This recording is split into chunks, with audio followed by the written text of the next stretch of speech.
Hello, good morning students, how are you? Fine.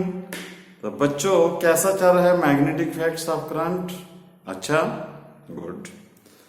तो बच्चों, अभी तक हमने पढ़ा है बॉयर-सेवर्ट्स लॉ क्या है, उसके एप्लीकेशन, एम्पियर सर्कुलेशन लॉ उसके एप्लीकेशन। कोई डाउट है कांटेक्ट कीजिए, कमेंट बॉक्स पे लिखिए। तो बच्चों, आज हमारा एक नया टॉपिक स्टार्ट करेंगे, बहुत ही इंपॉर्टेंट है ये भी मैग्नेटिक इफेक्ट्स का। वो है लॉरेंट फोर्स। ये बच्चों देखिए,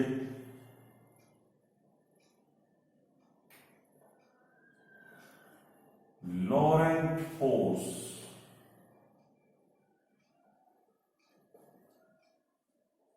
ये है बच्चों आज का टॉपिक। आओ समझते हैं कि लॉरेंट फोर्स क्या होती है। बच्चों, मान लीजिए कि ये कोई मेरे पास एक चार्ज पार्टिकल है Q, और ये किसी वेलोसिटी v से यहां घूम रहा है किसी स्पेस में, और मान लो कि यहां पर इलेक्ट्रिक फील्ड भी है। सपोज कीजिए इस पॉइंट के ऊपर इलेक्ट्रिक फील्ड की वैल्यू E है अगर, और यहां मैग्नेटिक फील्ड भी कहीं पर है, मान लो यहां पर मैग्नेटिक फील्ड की वैल्यू B है। तो अगर कोई चार्ज पार्टिकल इलेक्ट्रिक फील्ड में और मैग्नेटिक फील्ड में घूमेगा, तो यहां पर क्या होगा कि इलेक्ट्रिक फील्ड भी उस चार्ज पार्टिकल के ऊपर फोर्स डालेगी। वो आपको पता है कि वो इलेक्ट्रिक फील्ड जो होती है वो फोर्स डालेगी, और मैग्नेटिक फील्ड जो होगी वो भी उसके ऊपर फोर्स डालेगी। तो इसके ऊपर जो टोटल फोर्स पड़ेगी, मतलब इलेक्ट्रिक फील्ड की वजह से और मैग्नेटिक फील्ड की वजह से जो टोटल फोर्स पड़ेगी, उसको बोलते हैं बच्चों लॉरेंट फोर्स। और जो टोटल फोर्स पड़ती है उसका फार्मूला होता है Q E plus V cross B। ये वेक्टर फार्मूला लिख लेता हूं मैं कि ये है लॉरेंट फोर्स का आपको फार्मूला कि लॉरेंट फोर्स कितनी पड़ेगी अगर कोई चार्ज पार्टिकल वेलोसिटी v से किसी स्पेस में घूम रहा है, वहां पर अगर इलेक्ट्रिक फील्ड भी है, मैग्नेटिक फील्ड भी है, और फिर क्या करेंगे, इलेक्ट्रिक फील्ड और मैग्नेटिक फील्ड दोनों उसके ऊपर फोर्स डालेंगे, और जो टोटल फोर्स होगी experience by the charge particle वो होगी Q E plus V cross B इसके बराबर, और ये होती है लॉरेंट फोर्स। बच्चों, इसको हम अगर सॉल्व करें तो ये आ जाएगा Q को इससे मल्टीप्लाई खोलेंगे तो जाएगा QE, और इसको मल्टीप्लाई करेंगे तो जाएगा QV क्रॉस B। दो पार्ट में बन गया। ये बच्चों आपने इलेक्ट्रोस्टैटिक पढ़ा था कि Q ही हो गया आपका इलेक्ट्रिक फोर्स, ये आ गया ड्यू टू इलेक्ट्रिक फील्ड के कारण, जो होगा इलेक्ट्रिक फोर्स। ये आपने पढ़ा है कि अगर कोई charge particle Q electric field E में बैठा घूम रहा है चाहे रेस्ट में है, इलेक्ट्रिक फील्ड में कोई फर्क नहीं पड़ता, उसके ऊपर जो फोर्स पड़ती है वो इलेक्ट्रिक फोर्स इसके बराबर होती है। और ये जो फोर्स आई है कि जब कोई चार्ज पार्टिकल वेलोसिटी v से मैग्नेटिक फील्ड में घूमेगा, तो ये आएगी जो मैग्नेटिक फील्ड जो उसके ऊपर फोर्स डालेगी वो ये है, इसको हम बोलेंगे मैग्नेटिक फोर्स। तो ये मैग्नेटिक फोर्स है और ये इलेक्ट्रिक फोर्स है। तो इसका मतलब है कि लॉरेंट फोर्स जो है ये दोनों को कंबाइन करके आती है कि electric force plus magnetic force. तो इलेक्ट्रिक फोर्स का तो हमने टॉपिक पढ़ चुके हैं हम उसमें इलेक्ट्रोस्टैटिक में, और ज्यादा डिटेल हम पढ़ेंगे कि अगर कोई चार्ज पार्टिकल वेलोसिटी v से मैग्नेटिक फील्ड में घूमता है, जो मैग्नेटिक फोर्स होती है उसके बारे में हम डिटेल में पढ़ेंगे। तो ये हो गया बच्चों लॉरेंट फोर्स। अब बच्चों, अब हम क्या करते हैं, इसका एक न्यूमेरिकल कर लेते हैं। जैसे आपको न्यूमेरिकल बुक में लिखा है, तो वो न्यूमेरिकल हम देख लेते हैं कि क्या है। वो लिखा है कि एक चार्ज पार्टिकल है जिसका चार्ज है, लिखा है इसने 2 कूलम। एक 2 कूलम का चार्ज है, वो एक वेलोसिटी v से उसको फेंका है। उसकी वेलोसिटी v कितनी है, वेलोसिटी है 2I प्लस 3J। इस वेलोसिटी से इसको हमने फेंका है, और वो रीजन है यहां पर इलेक्ट्रिक फील्ड उस रीजन में फेंका जाए। ये चार्ज पार्टिकल है QC उसको वेलोसिटी दे दी उसने और एक रीजन में फेंका। यहां पर इलेक्ट्रिक फील्ड की वैल्यू दी है उसने, इलेक्ट्रिक फील्ड की वैल्यू है बच्चों यहां पर 2J और मैग्नेटिक फील्ड की वैल्यू उसने दी है वो आपको देता है 5K। तो आपको बोलता है फाइंड द लोरेंट फोर्स। तो आपको बताना है कि इस जब ये चार्ज पार्टिकल को कूलम क्या वेलोसिटी इतनी वेलोसिटी से इलेक्ट्रिक फील्ड और मैग्नेटिक फील्ड में जाएगा तो इसके ऊपर जो लोरेंट फोर्स पड़ेगी वो कितनी होगी। तो बच्चों आपके सामने फार्मूला है, आप फार्मूला लगाइए F इज इक्वल टू क्या फार्मूला आएगा ये देखिए Q की वैल्यू कितनी है पहले आप फार्मूला लिख लो। एक नंबर फार्मूले का होता है। अब कोई बच्चा फार्मूला लिखता है आगे नहीं सॉल्व करता तो उसका भी एक या आधा मार्क्स बोर्ड में रखा होता है। तो चार्ज आपका 2 कूलम का है और इलेक्ट्रिक फील्ड आपके बच्चों कितनी है 2J लिख लीजिए और वेलोसिटी कितनी है आपकी, वेलोसिटी है आपकी, इसको आप लिखिए वेलोसिटी 2I प्लस 3J और क्रॉस प्रोडक्ट है मैग्नेटिक फील्ड का वो आ गया 5K वेक्टर। तो ये आ गया आपका, इसको सॉल्व कर लीजिए, ये आपको पता है 2J। बच्चों ये आपको क्रॉस प्रोडक्ट के बारे में नॉलेज है कि ये आपको याद रखना है कि ये I J और K। तो क्या अगर आपको नहीं पता तो 11th में बता देखिए I क्रॉस J K होगा, J क्रॉस K I होगा और K क्रॉस I J होगा। अगर आप उसका उल्टा चलोगे तो रिवर्स चलोगे जैसे I क्रॉस K तो माइनस J आएगा। तो इस तरह आपको रिवर्स चलना पड़ेगा। तो बच्चों आप देखिए मैं लिख देता हूं आपको I क्रॉस J K होगा, ऐसे करना है I क्रॉस J K फिर J क्रॉस K I के बराबर और K क्रॉस I J के बराबर। और अगर इसका उल्टा होता है जैसे मान लो आपको पूछते हैं J क्रॉस I तो इसका याद रखना J क्रॉस I हो गया माइनस K के बराबर। इसी तरह K क्रॉस J अगर आता तो माइनस I क्रॉस K आएगा तो माइनस J। तो ये आपको चार याद रखना। आप हम करें देखिए यहां पर आया है 2I मल्टीपल 5K तो I क्रॉस K देखिए हमने पढ़ा K क्रॉस I J होता है तो I क्रॉस K आएगा माइनस J। तो इधर I क्रॉस K है तो माइनस J आएगा। तो यहां पर आएगा आंसर माइनस 10J।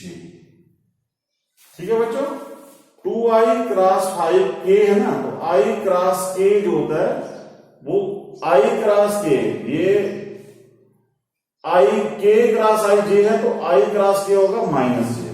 इसको देखो 3J multiple K J cross K J cross K क्या होता है I तो ये तो सीधा आएगा प्लस का आंसर। तो इसमें आएगा 15I। ये हो गया इसका क्रॉस प्रोडक्ट। अब देखिए यहां पर ये 2 ये माइनस और प्लस माइनस हो जाएगा 2J minus 10J minus 8J plus 15I। तो इसको मल्टीप्लाई कर दिया जाएगा पहले प्लस और लिख लीजिए 30I माइनस 16J। ये आपका बनेगा फोर्स इसके बदले पड़ेगी। मतलब कि एक्स एक्सिस में जो फोर्स पड़ेगी वो 30 न्यूटन की होगी और जे एक्सिस में जो कंपोनेंट होगा फोर्स का माइनस जे एक्सिस में वो 16 न्यूटन का होगा। तो ये हो गया बच्चों। अगर इसका मैग्नीट्यूड निकालना चाहते हो टोटल फोर्स का मैग्नीट्यूड कितना है तो आपको पता है कि इसका आप ऐसे देख सकते हो 11 करना पड़ा है कि I का कोफिशिएंट स्क्वायर 30 का स्क्वायर प्लस माइनस 16 का स्क्वायर। इसको जो भी आप आंसर आएगा उसको आप सॉल्व कर सकते हो। तो इस तरह बच्चों आपको लोरेंट फोर्स पूछ सकता है और उसके रिलेटेड कोई न्यूमेरिकल अगर सिंपल पूछता है वो आप खुद ही कर लोगे। अगर E की वैल्यू स्केलर फॉर्म में देता है तो फिर तो कोई टेंशन नहीं। जी मैंने इसलिए आपको एक न्यूमेरिकल करवा दिया जिसमें वेक्टर का लॉजिक लगता है। चलो और बच्चों आगे देखते हैं।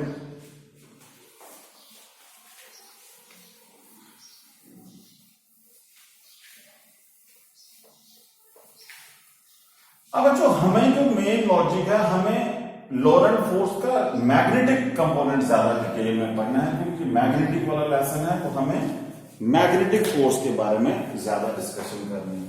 हम पढ़ेंगे मैग्नेटिक लॉरेंट फोर्स क्या है। तो मैग्नेटिक वही होगा कि जब मान लीजिए ये आपके पास कोई सपोज कीजिए ये हमारे पास है मैग्नेटिक फील्ड, मान लीजिए ये मैग्नेटिक फील्ड है, सपोज कीजिए।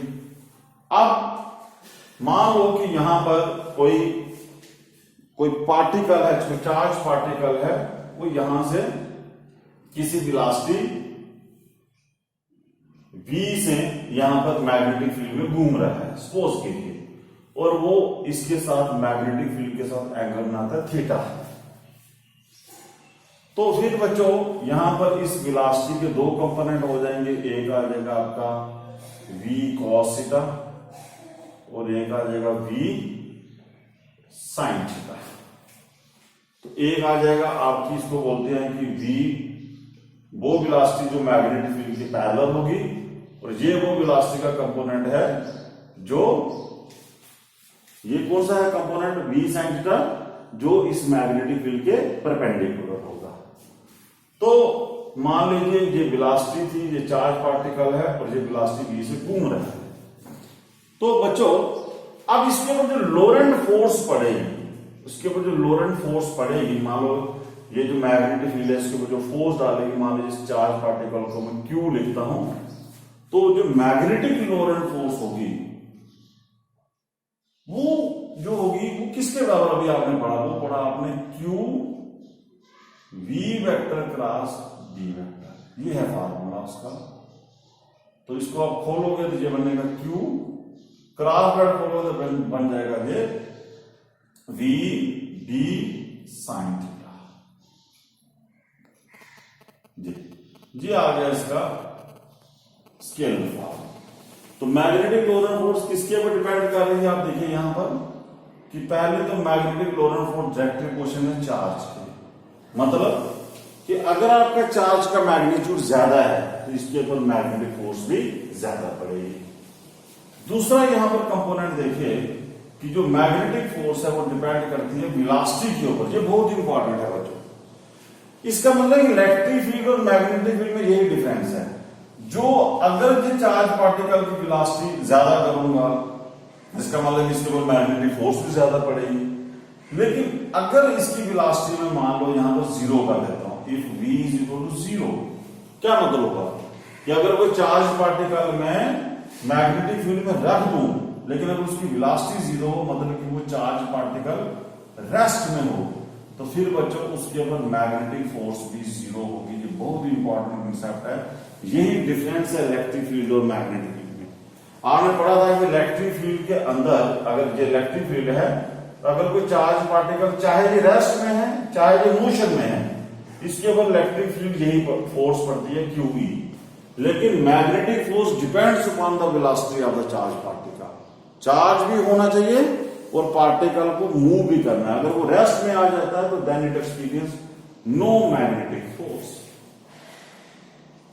इसका 1.2 पॉइंट ऐसे लिख लेते हैं।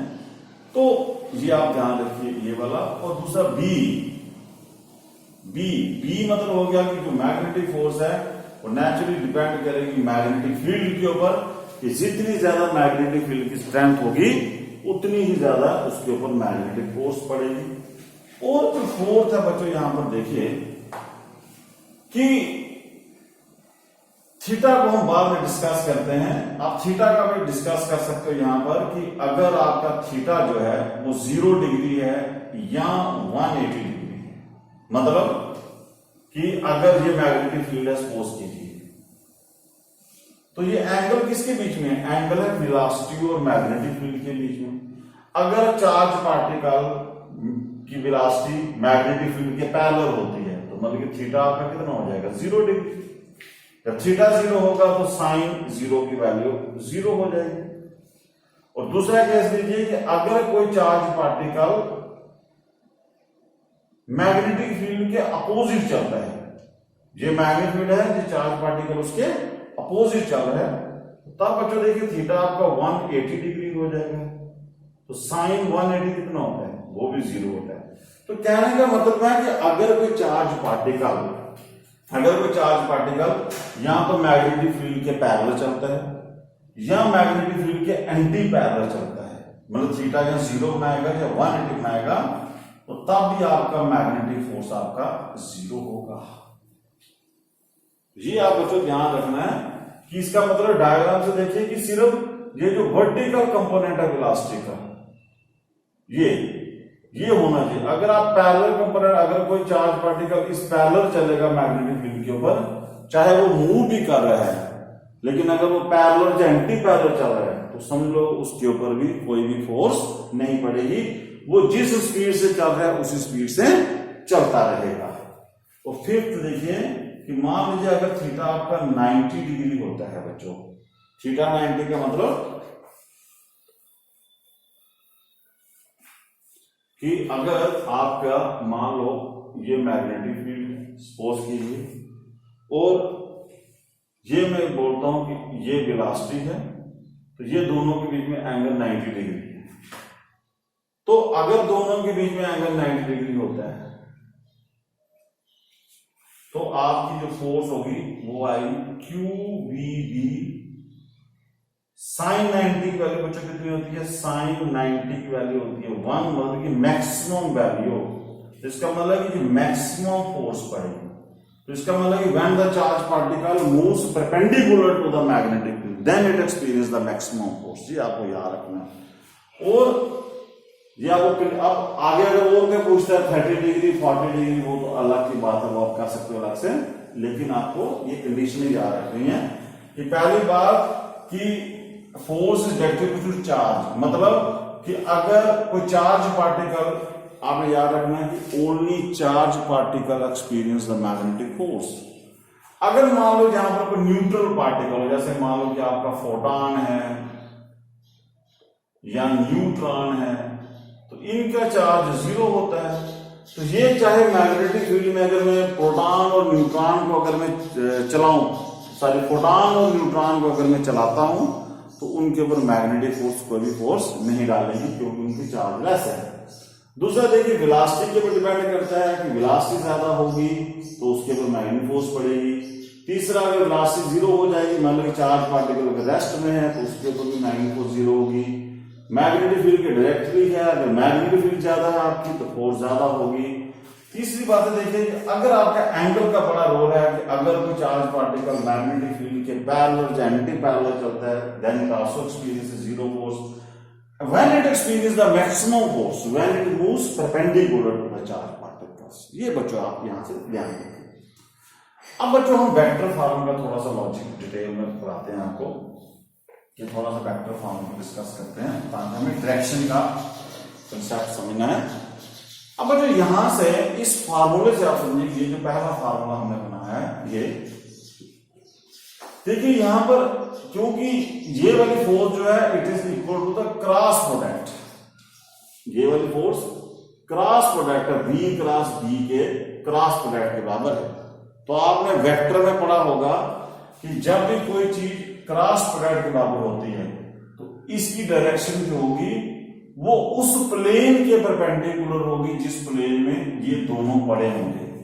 मान लीजिए कि सपोज करो कि ये आपकी मान लो मैग्नेटिक फील्ड है, सपोज कीजिए, या ऐसे रख लो कि ये आपकी चार्ज की वेलोसिटी है और एक्स एक्सिस में, ये हम एक्स एक्सिस लेते हैं सपोज कीजिए, और ये वाई एक्सिस में लेता हूं, यहां पर सपोज करो ये वाई एक्सिस लेता हूं, इस तरफ मैग्नेटिक फील्ड लेता हूं, तो ये V और B आगे एक्स वाई प्लेन में। तो इस फार्मूले के अकॉर्डिंग कि ये जो फोर्स होगी वो फोर्स जिस प्लेन में V वेलोसिटी और मैग्नेटिक फील्ड होगी उस प्लेन के परपेंडिकुलर होगी। तो बच्चों एक्स वाई प्लेन का परपेंडिकुलर तो आपका ये आएगा, जाएगा आपका Z एक्सिस। आप ये Z axis positive Z axis भी हो सकती है, माइनस Z एक्सिस भी हो सकती है, उसमें कोई टेंशन नहीं, हम उसको डिटेल में पढ़ेंगे। लेकिन पहले आप समझिए कि ये इसका मतलब क्या है कि force will be perpendicular to the plane containing V and D। अगर मान लो v और b इस प्लेन में होते, एक्स जेड प्लेन में होते, तो फोर्स की डायरेक्शन इस एक्सिस में होती, मतलब परपेंडिकुलर आपको लिखना है। तो जी आप बच्चों आप याद रख सकते हो कि एक चीज कि force will be perpendicular to the plane containing v velocity and magnetic field। ये आप पहला एक रूल याद रखिए। दूसरा बच्चों एक और चीज आपको बता दो कि अगर कोई चीज क्रॉस प्रोडक्ट के बराबर होती है, इसका मतलब है कि ये जो फोर्स होगी, ये जो मैग्नेटिक फोर्स होगी, वो वेलोसिटी के भी परपेंडिकुलर होगी एंड यही फोर्स परपेंडिकुलर होगी मैग्नेटिक फील्ड के। ये बहुत ही इंपॉर्टेंट पॉइंट है बच्चों, याद रखना कि ये जो लोरेंट फोर्स होगी, ये फार्मूला में बताता है कि जब भी कोई चीज क्रॉस प्रोडक्ट के बराबर होती है तो ये फोर्स अगर जिस प्लेन में ये पड़े हैं अगर उसके परपेंडिकुलर है, तो इसका मतलब आप देखिए कि ये अगर जेड एक्सिस है तो ये जेड एक्सिस इसके ऊपर भी परपेंडिकुलर, इसके ऊपर भी परपेंडिकुलर है। ये आपको बात याद रखनी है कि ये दोनों परपेंडिकुलर होंगे। और एक बच्चों आपको मैं बता दूं कि मान लीजिए कि ये कोई चार्ज पार्टिकल है Q, अगर ये वेलोसिटी v से चल रहा है कहीं पर मैग्नेटिक फील्ड के अंदर, तो मैग्नेटिक फील्ड जो इसके ऊपर फोर्स आएगी, वो फोर्स जो होगी वो हमेशा वेलोसिटी के परपेंडिकुलर होगी, हमेशा। और बच्चों आपको बता दो एक चीज कि अगर फोर्स मैग्नेटिक फील्ड वेलोसिटी के परपेंडिकुलर होगी, तो कहने का मतलब है कि ये जब भी फोर्स वेलोसिटी के परपेंडिकुलर होती है तो ये वाली फोर्स जो होगी ये सिर्फ इस वेलोसिटी का डायरेक्शन चेंज करेगी, इस वेलोसिटी का मैग्नीट्यूड कभी नहीं चेंज होगा। ये आप याद रखिए कि इसका मीनिंग क्या है कि force will change only the direction of velocity. Velocity की सिर्फ डायरेक्शन चेंज कर सकती है बट नॉट इट्स मैग्नीट्यूड। ये बच्चों बहुत ही इंपॉर्टेंट पॉइंट है, 11th में कि बच्चों ने इतना डिटेल में नहीं पढ़ा होता। याद कर दो कि जब भी कोई फोर्स वेलोसिटी के परपेंडिकुलर होगी, then this force change only its direction, क्योंकि वेलोसिटी वेक्टर क्वांटिटी है तो इसकी डायरेक्शन चेंज होने से भी वेलोसिटी हम मानते हैं कि चेंज होता है, लेकिन इसका मैग्नीट्यूड नहीं चेंज होगा। अगर जो वेलोसिटी 5 मीटर पर सेकंड से घूम रहा है तो वो 5 मीटर पर सेकंड से घूमेगा, लेकिन उसकी डायरेक्शन चेंज होती रहेगी। ये आपको एक ब्यूटी है, इस अभी आपको आगे डिटेल में समझाएंगे इसका लॉजिक कहां पर लगेगा। ये आपको याद रखना है कि force will change only the direction of the velocity but not its magnitude. Speed नहीं, कहने का मतलब कि स्पीड। अब आपको देखो कि जब मैग्नीट्यूड नहीं चेंज होगा तो that is speed and kinetic energy of the particle does not change. ये बच्चों देखिए कितना सुंदर है ये लॉजिक कि मैग्नेटिक फील्ड में मैग्नेटिक फोर्स जो होगी वो it never change the speed and kinetic energy of the particle, क्योंकि काइनेटिक एनर्जी का फॉर्मूला 1/m² और v वहां पर स्पीड होती है। It never change the speed and kinetic energy of the particle. Then it what it changes, it change velocity. क्यों? क्योंकि velocity का मैग्नीट्यूड नहीं चेंज हो रहा, लेकिन डायरेक्शन भी चेंज हो जाए, क्योंकि वेलोसिटी वेक्टर क्वांटिटी उसका एक भी चीज चेंज हो जाए तो वो चीज हम बोलते हैं कि वो चेंज हो गई है। It change velocity only. Velocity, तो वेलोसिटी अगर चेंज होगी बच्चों तो देयरफॉर आपको पता है कि जो मोमेंटम होता है, जो मोमेंटम होता है वो किसका होता है, मास इंटू वेलोसिटी। इसका मतलब है कि अगर वेलोसिटी चेंज होगी तो फिर मोमेंटम भी चेंज होगा। तो आपको याद रखना है बच्चों कि मैग्नेटिक फोर्स जो होगी वो काइनेटिक एनर्जी और स्पीड को चेंज नहीं करेगी, वो सिर्फ चेंज करेगी किसको, वेलोसिटी एंड मोमेंटम। मोमेंटम भी चेंज होगा और वेलोसिटी भी चेंज होगी। ये आपको याद रखना, जो मेन लॉजिक था हमारे पास, ये इसको पढ़ने का बेटर फॉर्म में। अब देखिए आगे। अब बच्चों यहां पर आपको पता है कि अभी हमने पढ़ा कि सिंस जो फोर्स होगी वो हमेशा वेलोसिटी के परपेंडिकुलर होगी, मैग्नेटिक फोर्स। तो आपको बच्चों पता है कि जो पावर होती है, पावर किसका होती है? Work done per unit time. Work done किसका होता है? Force dot velocity upon time. इसका मतलब क्या हुआ कि अगर फोर्स वेलोसिटी के परपेंडिकुलर ही हमेशा रहेगी तो इसको हम बोलेंगे ऐसे, ये बनेगा F V cos theta upon T. इसका मतलब है कि फोर्स और वेलोसिटी में अगर हमेशा, इसका मतलब हुआ कि दैट इज थीटा आपका हमेशा 90 डिग्री रहेगा एफ और वी में। तो इसका मतलब cos 90 कितना होता है? 0। तो ये वाला पावर 0। इट मीन्स यहां पर बच्चों आप सीखिए, ये बहुत इंपॉर्टेंट है कि power delivered by magnetic Lorentz force is 0। Power delivered by the magnetic Lorentz force कितना आएगा? 0। Magnetic force will not deliver power, मतलब कि magnetic force does not do any work. Work done by the magnetic force कितना होगा? 0। तो ये मुझे छोटे छोटे कंसेप्ट जो होते हैं, यही जो आपके बेसिक को स्ट्रांग करते हैं, क्योंकि ये आगे पीछे छोटे छोटे चीजों में यूज होते रहते हैं। इसके बिना मतलब कि आप ऐसे क्रैमिकल, अगर लोरेंट फोर्स क्या है, कल वो टॉपिक पढ़ेगा, कोई न्यूमेरिकल आएगा, कहीं कंसेप्चुअल क्वेश्चन होगा, आप पजल हो जाओगे। तो बच्चों ये आपको समझा आपने यहां पर। और दूसरी चीज थोड़ा सा और देखिए कि अब हम पढ़ते हैं बच्चों इसकी डायरेक्शन। डायरेक्शन कैसे निकालनी है, और देखिए हम सपोज कीजिए डायरेक्शन का बिल्कुल सिंपल तरीका है कि मान लीजिए बच्चों कि आपकी ये वेलोसिटी है और ये मैग्नेटिक फील्ड है। सपोज कीजिए ये कोई चार्ज पार्टिकल है Q, ये वेलोसिटी v से मैग्नेटिक फील्ड में घूम रहा है और यहां पर एंगल बना रहा है थीटा। तो मुझे बोलता है कि इसके ऊपर जो मैग्नेटिक फोर्स पड़ेगी उसकी डायरेक्शन कहां होगी। तो बच्चों आपको कुछ भी नहीं करना, आप राइट हैंड रूल लीजिए। राइट हैंड, आप राइट हैंड इसका रूल हो, क्योंकि आपको पता है कि फोर्स किसके बराबर है? फोर्स आपकी है Q V क्रॉस V।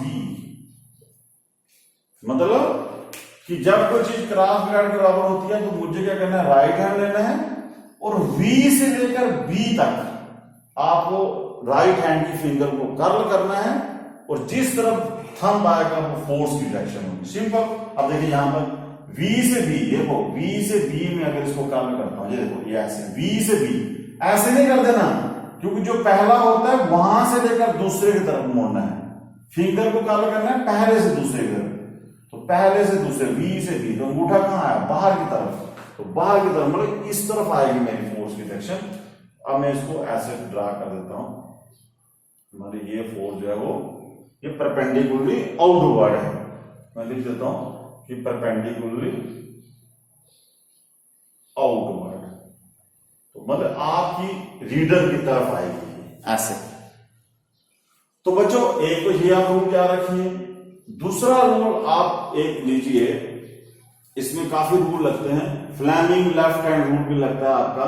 ये मैग्नेटिक फील्ड है, देखो फ्लेमिंग लेफ्ट हैंड रूल लगाओगे तो लेफ्ट हैंड लीजिए, जिस तरफ मैग्नेटिक फील्ड है उस तरफ आप ये वाली फिंगर रखो, ये थंब, ये वाली फिंगर, फर्स्ट फिंगर इसको रखो मैग्नेटिक की तरफ और इसको रखो वेलोसिटी की तरफ। सेंटर वाली को वेलोसिटी, इसको मैग्नेटिक, और जिस तरफ थंब जाएगा वो मैग्नेटिक फोर्स की डायरेक्शन होगी। तो ये भी आप लगा सकते, देखो ये भी आंसर सेम आएंगे। तो ये इसलिए बोलता हूं कि ये हमें वेक्टर में इजी रहता है कि सीधा किया, राइट हैंड लिया, इससे किया, तो ये आप बच्चों याद रखना कि ये जो मैं रूल लगा रहा हूं ये सारे रूल पॉजिटिव चार्ज होना चाहिए, ये आप याद रखना। अगर मान लो कि यहां पर बोलता है कि नेगेटिव चार्ज है, कोई इलेक्ट्रॉन है, तो बच्चों फिर आपको ये जो डायरेक्शन ऐसे नहीं लगानी है, फिर आप ऐसे मानो अगर आपके पास ये नेगेटिव चार्ज देता है मान लीजिए, तो आप पहले ज्यूम करो कि ये पॉजिटिव चार्ज है, तो पॉजिटिव चार्ज की डायरेक्शन कहां पर आ रही थी, परपेंडिकुलर पर। तो अगर नेगेटिव होगा तो उसकी आपने उसका उल्टा दे देना है, अगर ये आउटवर्ड आ रहा है तो आपने बोला नेगेटिव चार्ज का इनवर्ट होगा। ओके बच्चों, ये जो रूल हम पढ़ते हैं, left hand rule, thumb rule, जितने भी रूल हैं ये पॉजिटिव चार्ज के लिए हैं। कई बार ऑब्जेक्टिव टाइम बोलता है कि पॉजिटिव इलेक्ट्रॉन प्रोटॉन दोनों घूम रहे हैं, तो बताइए उनके फोर्स क्या। तो बच्चे क्या करते हैं कि दोनों के ऊपर फ्लैमी लेफ्ट हैंड रूल लगाते हैं। तो बच्चों याद है ना, कोई भी रूल लगाओगे वो पॉजिटिव चार्ज की डायरेक्शन होगी, नेगेटिव के लिए उसका जो आंसर आएगा उसको उल्टा कर देना कि नेगेटिव चार्ज को मानिए पॉजिटिव चार्ज, फिर उसका जो आंसर आएगा उसको उल्टा करना। तो ये आप बच्चों यहाँ पे याद रख सकते हैं, बहुत इंपॉर्टेंट पॉइंट है ये वाला याद रखिए। एक आपको यहाँ पर कर्ल वाला रूल याद रखना है, फ्लैमिंग लेफ्ट हैंड रूल याद रखना है, और एक बच्चों सबसे सरल जो है वो आप लिखिए, जो है वो आपका पाम रूल। पाम रूल में कुछ भी नहीं करना है, वो आपको कहता है कि जिस तरफ मैग्नेटिक फील्ड है उस तरफ आप राइट हैंड लीजिए, पहले जिस तरफ मैग्नेटिक फील्ड है उस तरफ आपने फिंगर्स की डायरेक्शन रखनी है, और थंब की डायरेक्शन रखनी है जिस तरफ वेलोसिटी होगी, और हथेली जिस तरफ जाएगी वो हमें फोर्स की डायरेक्शन बताएगी। तो ये सबसे इजी है, देखिए कि ये मैग्नेटिक फील्ड इधर आ गई ऐसे, और ये ऐसे आएगा ऐसे, देखो यहां पर अगर इस फिगर है ये आ गया मैग्नेटिक फील्ड, और ये अंगूठा क्या आपका, ये थंब जा रहा है वेलोसिटी तरफ, और हथेली मेरी बाहर की तरफ आ रही है, तो इसका मतलब कि मैग्नेटिक फील्ड बाहर की तरफ। तो बच्चों आपको हम कुछ प्रॉब्लम करवाएंगे अभी, तो आपको खुद ही क्लियर हो जाएगा डायरेक्शन का, लेकिन आप 3 रूल याद कर सकते हो। तो ये फ्लैम में ये palm rule, right hand palm rule, और सब लगेंगे पॉजिटिव चार्ज के ऊपर, नेगेटिव चार्ज की डायरेक्शन अलग से। तो बच्चों फोर्स आपको समझ आ चुका होगा इसके पीछे की थ्योरी, कि मैग्नेटिक फोर्स जब हमेशा परपेंडिकुलर होती है, वर्क डन कुछ भी नहीं करती है, तो ये डिफरेंस भी कई बार पूछता है, ये आप देखिए। तो चलो जी, अब बच्चों ये अभी आपने पढ़ा कि force is equal to Q V B sine theta. अब मान लो कि एक चार्ज पार्टिकल है वो परपेंडिकुलरली मैग्नेटिक फील्ड में घूम रहा है, तो यहां पर फोर्स कितनी आ जाएगी, क्यू वी बी। तो यहां से बच्चों बी मैग्नेटिक फील्ड इंडक्शन इसको बोलते हैं, जैसे इलेक्ट्रिक फील्ड इंटेंसिटी थी, इस तरह बी को बोलते हैं मैग्नेटिक फील्ड की इंटेंसिटी। तो मैग्नेटिक फील्ड इंटेंसिटी यहां पर आएगा फोर्स अपॉन क्यू वी। जैसे आपने इलेक्ट्रोस्टैटिक में पढ़ा था कि इलेक्ट्रिक फील्ड इंटेंसिटी थी फोर्स अपॉन सिर्फ चार्ज, लेकिन यहां पर देखिए मैग्नेटिक फील्ड जो होती है वो किसके बराबर है, फोर्स अपॉन चार्ज, और साथ में वेलोसिटी, क्योंकि ये वेलोसिटी डिपेंडेंट होती है ये फोर्स। अब बच्चों मान लो कि अगर आपके पास यहां पर 1 कूलम का चार्ज है, मान लो ये चार्ज आपका 1 कूलम का है, और ये मैग्नेटिक फील्ड में परपेंडिकुलरली वेलोसिटी v से घूम रहा है। 1 कूलम के चार्ज वेलोसिटी यूनिट वेलोसिटी से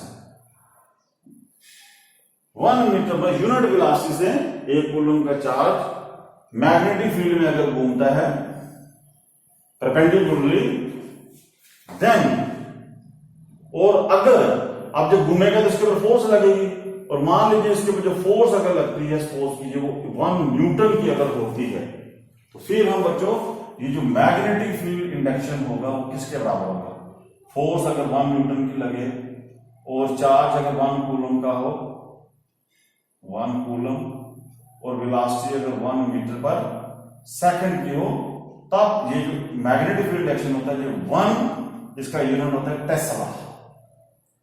तो 1 टेस्ला होती है, उस वक्त हम बोलते हैं कि मैग्नेटिक फील्ड स्ट्रेंथ, जब मैग्नेटिक फील्ड इंडक्शन की set to be 1 tesla if a charge of 1 coulomb moves perpendicularly in a magnetic field and experience a force of 1 newton. अगर ऐसा हो तब हम बोलते हैं कि वहां पर फील्ड जो है वो 1 टेस्ला है।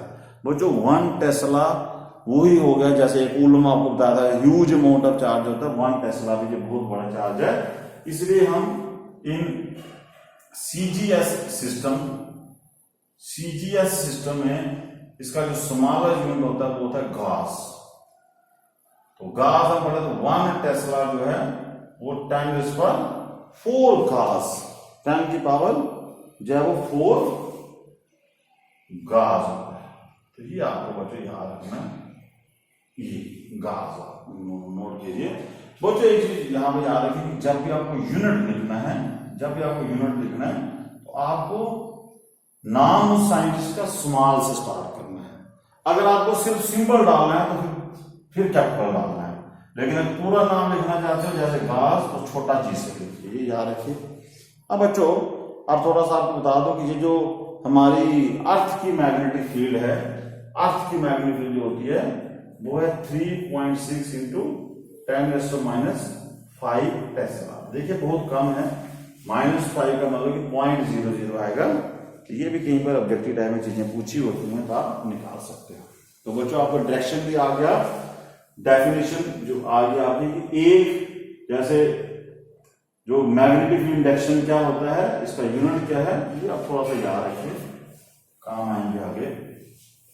आओ बच्चों आगे देखते हैं कि एक न्यूमेरिकल से आपको समझते हैं, जहां आपको यूनिट पहले आपको डायरेक्शन के कुछ 2-4 क्वेश्चन करवा देते हैं। सपोज कीजिए बच्चों कि अभी आप देखिए कि फोर्स आपकी है Q V क्रॉस B, ठीक है। चलो आप न्यूमेरिकल कुछ करते हैं, डायरेक्शन सिर्फ निकालते हैं। सपोज कीजिए कि वो बोलता है कि ये एक चार्ज पार्टिकल है, ये चार्ज पार्टिकल है Q मतलब पॉजिटिव चार्ज है, वो वेलोसिटी V से y एक्सिस में जा रहा है, ये आपकी y एक्सिस है सपोज कीजिए। और जो मैग्नेटिक फील्ड है यहां पर वो इनवर्ड है, ये है मैग्नेटिक फील्ड से दी हुई इनवर्ड, मतलब कि ऐसे।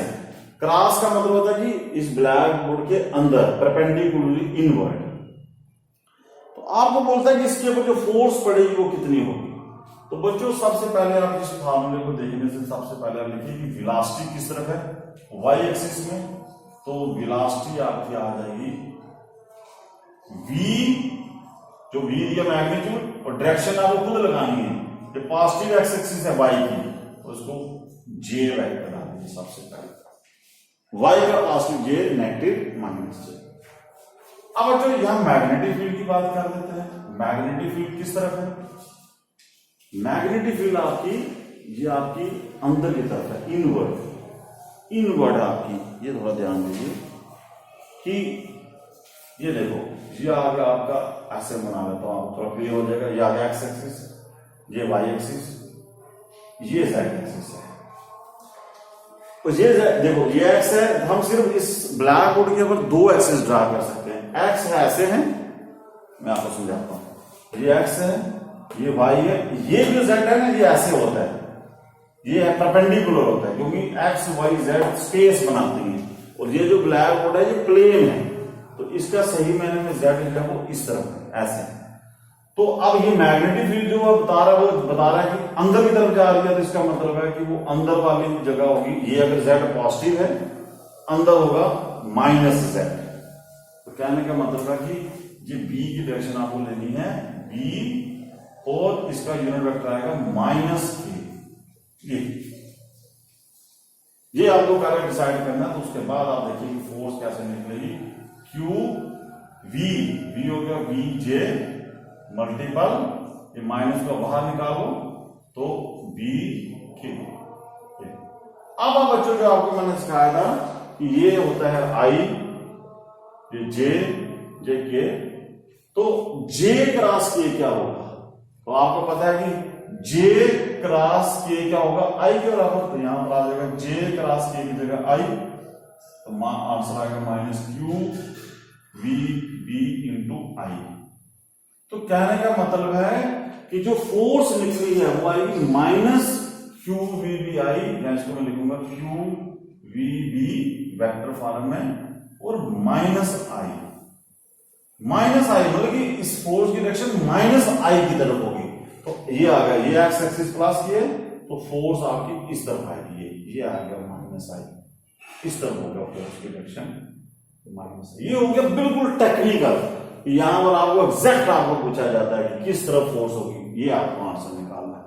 तो वरना बच्चों का रूल निकालना, तो रूल से आप चलिए देखिए, आपको मैंने राइट हैंड वो पाम रूल लगाई है। क्या बताया था आपको कि मैग्नेटिक फील्ड किस तरफ है, यहां पर अंदर, तो आपने राइट हैंड लेना है, तो फिंगर, ये वाले जो फिंगर है ये उस तरफ रखनी है जिस तरफ मैग्नेटिक फील्ड है। ये देखिए मैग्नेटिक फील्ड, और वेलोसिटी ऊपर है, ये आपकी वेलोसिटी ऊपर, और हथेली कहां आई आप इस तरफ, तो ये देखिए फोर्स आपकी इस तरफ आएगी। तो ये देखिए आप रूल से तो इजी समझ लेते हो, ये रूल आपके सभी बनाए हुए कि आपको इतना कॉम्प्लिकेटेड नहीं करना पड़े, वरना अगर आपको न्यूमेरिकल निकालना पड़ेगा तो फिर आपको ये चीजें करनी पड़ेंगी।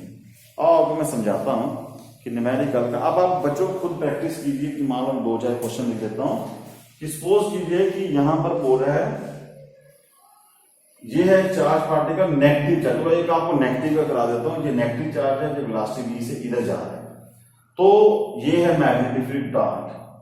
तो बच्चों आपको पहले बता दूं मैं कि जब भी ये डॉट लिखा होता है तो इसका मतलब कि मैग्नेटिक फील्ड बाहर आ रही है, क्रॉस का मतलब था अंदर। तो ये वाले एक्सिस ये वेलोसिटी पार्टिकल की इधर है। अब बच्चों मैंने आपको बताया कि ये चार्ज नेगेटिव है, तो आप पहले क्या कीजिए कि इसका पॉजिटिव के डायरेक्शन निकालिए ताकि आपका रूल इजी रहे। अगर नेगेटिव चार्ज नीचे जा रहा है तो पॉजिटिव कहां जाता है, पॉजिटिव नेचुरली ऊपर जाता है। ठीक है बच्चों, पॉजिटिव अगर जो नेगेटिव नीचे जा रहा है तो पॉजिटिव इसका कहां पर होता है, उल्टा इसका। तो मैं पॉजिटिव की डायरेक्शन निकालता हूं। ये मैग्नेटिक देखिए लगाओ आप रूल कि मैग्नेटिक कहां पर है, बाहर की तरफ, और कैसे आएगा कि मैग्नेटिक फील्ड आपको बतानी है ऐसे है, ये देखो ऐसे, ये मैग्नेटिक फील्ड ऐसे है, ऐसे बाहर की तरफ, और ये थंब आएगा वेलोसिटी, ये ऐसे।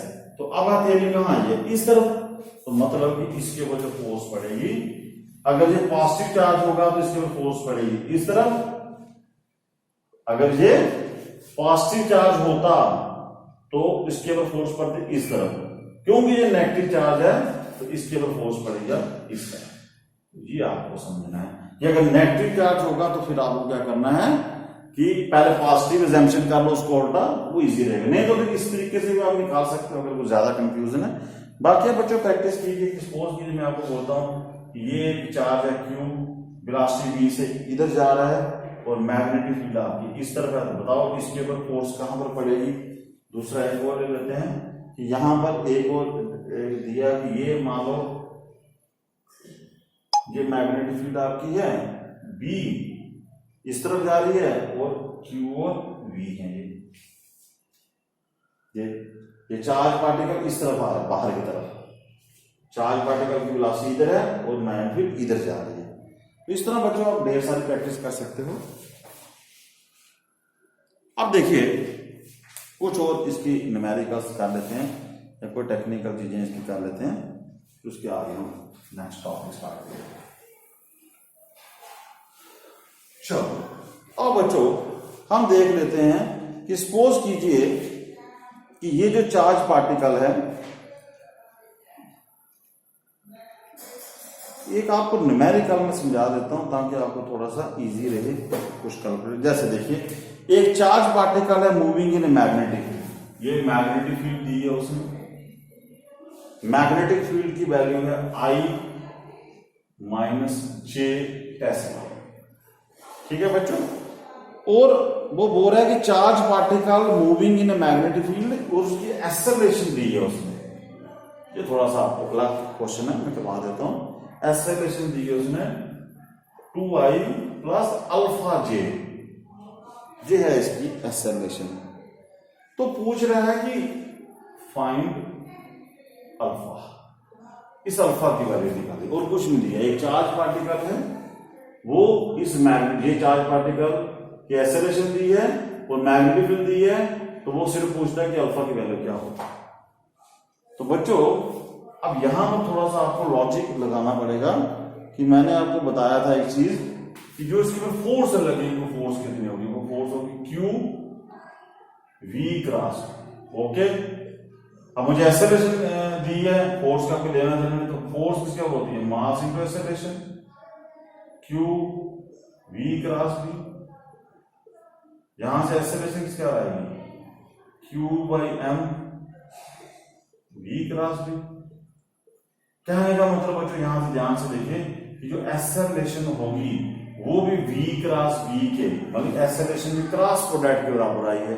तो मैंने आपको बताया कि जब भी कोई चीज क्रॉस प्रोडक्ट के बराबर होती है इसका मतलब कि ये जो एक्सेलरेशन होगी ये एक्सेलरेशन वेलोसिटी के भी हमेशा परपेंडिकुलर होगी और ये एक्सेलरेशन मैग्नेटिक फील्ड के भी हमेशा परपेंडिकुलर रहेगी।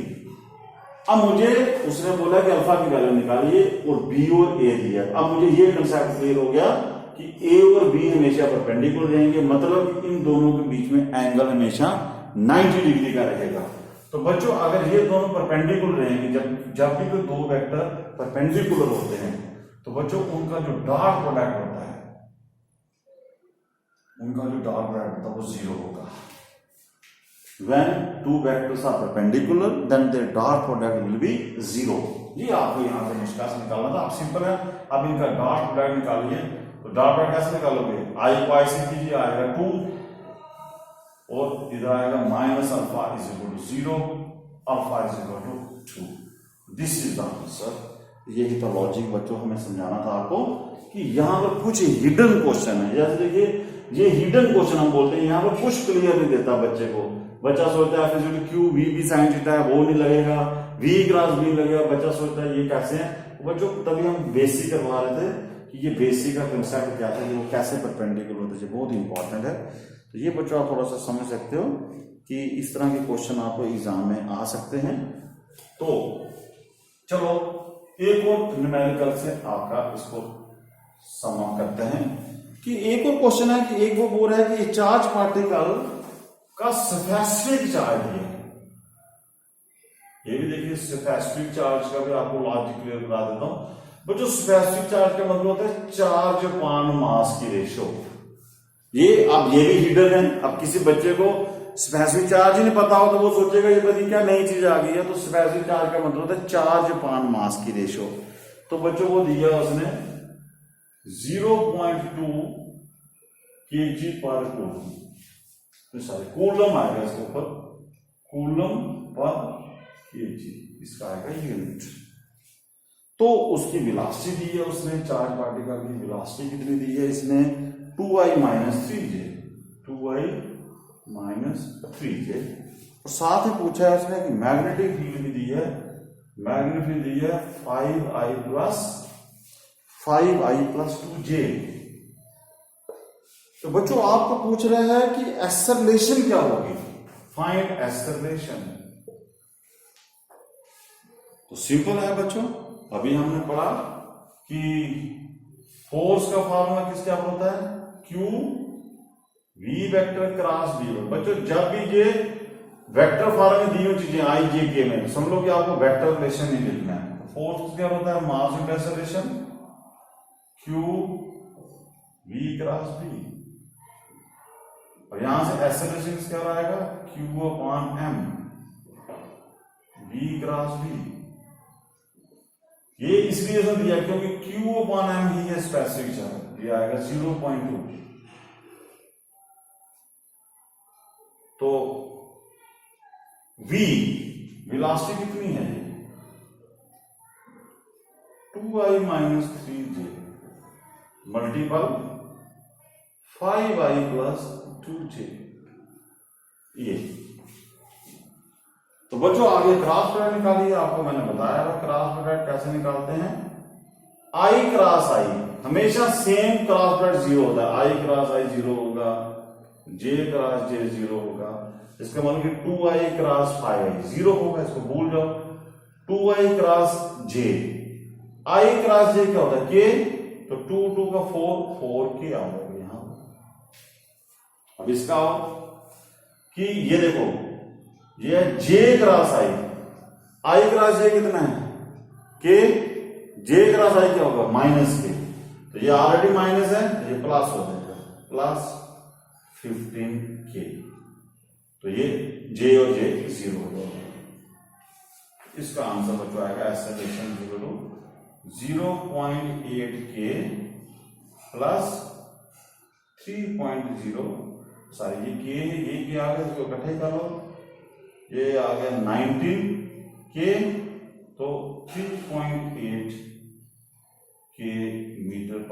सेकंड्स की। तो ये बच्चों आपको इस तरह के क्वेश्चंस आते हैं एग्जाम में, ये आप देखिए। तो चलो अब बच्चों एक और चीज आपको समझा देता हूं मैं कि मान लो कि अगर यहां पर आपकी मैग्नेटिक फील्ड में बनाता हूं, सपोज करो, अब आप डायरेक्शन का सिर्फ देखना, ये मैग्नेटिक फील्ड है आपकी ऐसे,